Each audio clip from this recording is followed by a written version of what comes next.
राम श्याम दो भाई थे। दोनों एक ही विद्यालय में पढ़ा करते थे और यहाँ तक कि एक ही कक्षा में। किंतु राम पढ़ने में होनहार था, वही उसका भाई श्याम पढ़ने से बचता था और ना पढ़ने के ढेरों बहाने ढूंढता था।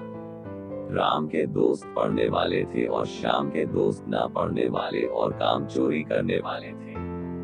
राम अपने भाई श्याम को उन दोस्तों से बचने के लिए कहा करता, मगर श्याम उसे डांट लगा देता और कहता, अपने काम से काम रखा करो। श्याम के दोस्त घर से स्कूल जाने के लिए निकलते और रास्ते में कहीं और चले जाते। कभी पार्क में बैठते, कभी जाकर कहीं खाना पीना करते और कभी फिल्म देखा करते थे। अचानक श्याम भी उनकी संगति में आ गया और वह भी धीरे धीरे स्कूल जाने से बचता रहता।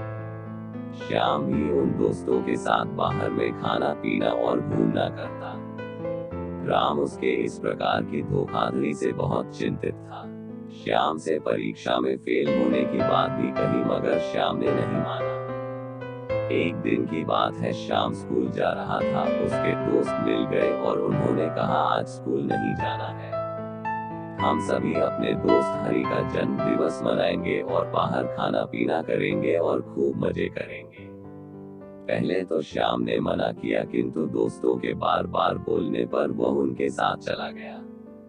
श्याम और उसके मित्रों ने खूब पार्टी करी और उस दिन स्कूल नहीं गए। इस प्रकार का काम वह और उसके दोस्त निरंतर करते रहते। परीक्षा हुई जिसमें श्याम और उसके दोस्त सफल नहीं हो पाए, वह फेल हो गए। राम ने इस बार भी और बार की तरह प्रथम स्थान प्राप्त किया। श्याम अपने घर मार्कशीट लेकर गया, जिस पर उसके माता पिता ने देखा और बहुत उदास हुए।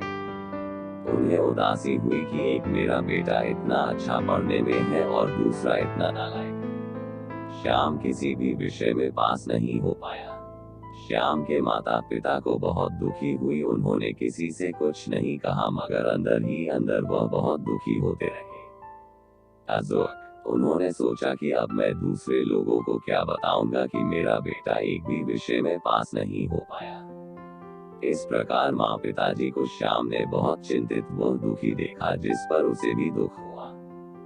श्याम ने अपने माँ बाप को भरोसा दिलाया कि मैं अगली परीक्षा में सफल होकर दिखाएगा। श्याम ने अपने उन सब दोस्तों को छोड़ दिया जिन्होंने उसकी सफलता में उसका मार्ग रोका था। उन सभी छल और कपट करने वाले दोस्तों को छोड़कर अपनी पढ़ाई में ध्यान लगाया।